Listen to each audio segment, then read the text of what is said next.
Asoidah.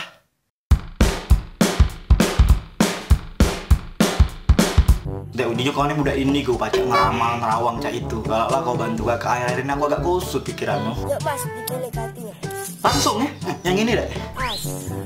As ini melambangkan mantan kau ini adalah bonding. Tapi anaknya mirip kau. Aku pacak mirip aku. Nah jangan-jangan kau ini kan ayo. Perasaan gak pernah aku berkenalan sama dia. Lagi dek. Ada lagi mas. Yang ini lah. Joker. Nah kau ini ada utang dengan uang. Utang. Tidak dibayar-bayar. Nah uang ngejoi kau udah ngejoi uang. Perasaan aku kawan tuh lah nggak ngutang. Habis sekarang gak pernah balik-balik duit aku. Gak benar kau nih. Terakhir.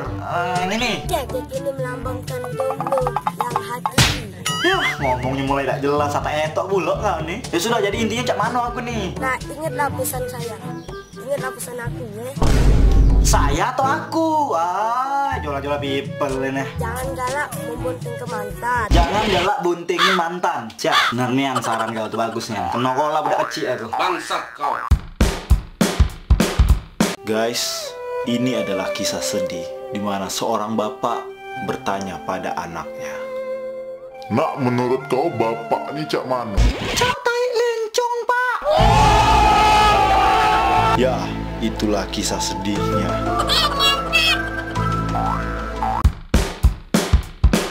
Skripsi.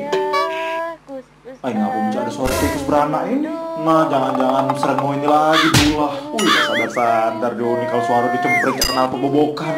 Ya Allah, nganggu nian Joni. Wah, kau benyuk benar malah lo. Dah, nian carinan lo. Kau tuh tidak suara kau pales.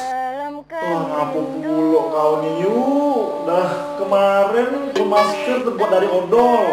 Sekarang bermasker mencak K-pop mau budget. Bukan yang K-pop, mirip Satria Bayi Hitam kali ini. Oi, berhentilah nyanyi, sakit kuping kami yuk. Kalau kau nyanyi rasain cak congek kami kan keluarga lo. Nah, berhentilah yuk, ya Allah. Yuk. Semoga engkau gelupan. Wah, kau masih belum tak apa lirik. Kemarin tak apa lirik, sekarang tak apa lirik. Nyanyi lo cempreng. Mondor ini.